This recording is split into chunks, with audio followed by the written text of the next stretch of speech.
This is the year 2009, which in itself is an incredible thing to say.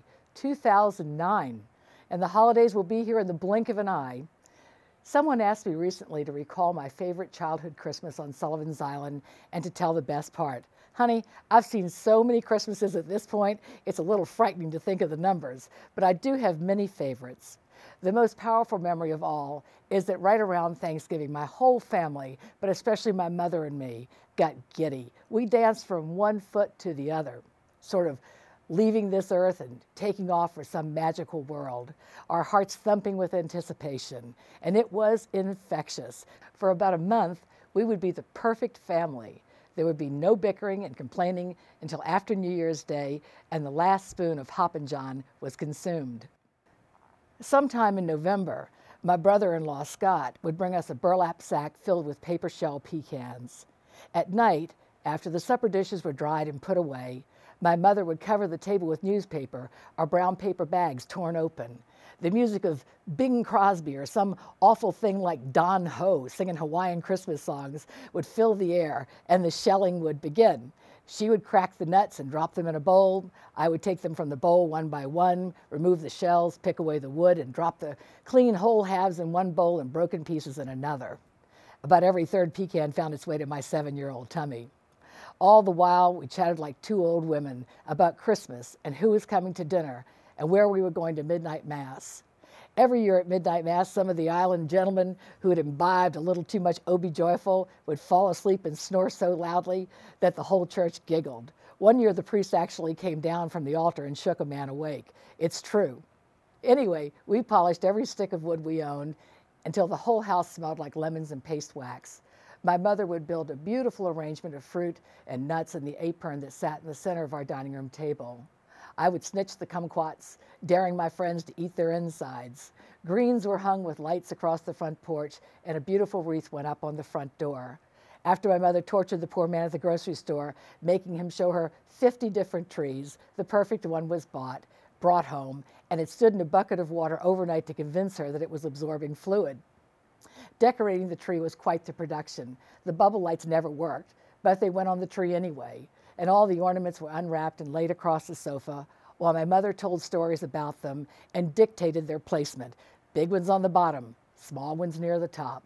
Her childhood glass beads, the little garlands from her childhood, always in the front, and the big tacky ornaments from vacations in Florida were hidden in the back to balance the tree. Of course, there were strict rules on applying icicles, which came at the very end. Every year, my mother told stories of her childhood during the Depression, when her gifts could have been as meager as an orange, a chocolate bar, and a handful of nuts. I guess that was supposed to make us all grateful for any gifts at all. We were a pretty uncommercial bunch, and we didn't expect much in the way of gifts. They were mostly practical things anyway, like bathrobes and sweaters. Not that we didn't get our share of bicycles and toys, we did. But other memories take precedent, like my stepfather George reading a few pages from the Christmas Carol to me every night, and the way the house smelled when my mother baked.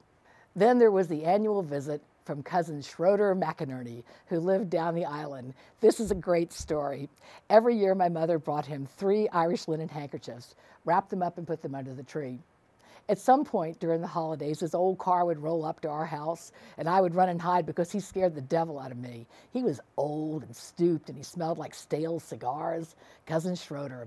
He was never seen without a cigar, and he lived to be 90-something. Anyway, my mother would drag me out from behind the sofa or wherever I was hiding to say hello and to give old Cousin Schroeder a hug. I only hugged him for one reason. His gift to us was a cigar box filled with the most delicious fudge in the whole world. It really was. Over the years, raising my children and decorating my own house and entertaining my friends, we have repeated many of the traditions my mother taught me. We've put up enough trees to build a small forest, swagged miles of garlands and lights, and cooked enough turkeys and roast beef to feed an army. But at Christmas, when I make Cousin Schroeder's fudge with my children, it almost seems like we are children together back in the low country of South Carolina. All that excitement, that crazy anticipation that something wonderful is about to happen is reborn. I love that feeling, being with my family during the holidays, doing something simple together. It's one of the many things that bring me great joy. I'm sending you and your family warm holiday wishes, and I'm hoping that however you celebrate, the 2009 holiday season will bring you that same sense of anticipation, wonder, and happiness, enough to last another year. I hope you'll enjoy The Christmas Pearl, a holiday story to remind all of us about what's important in life. And remember to behave. Pearl is watching you, yeah? Happy holidays, everyone.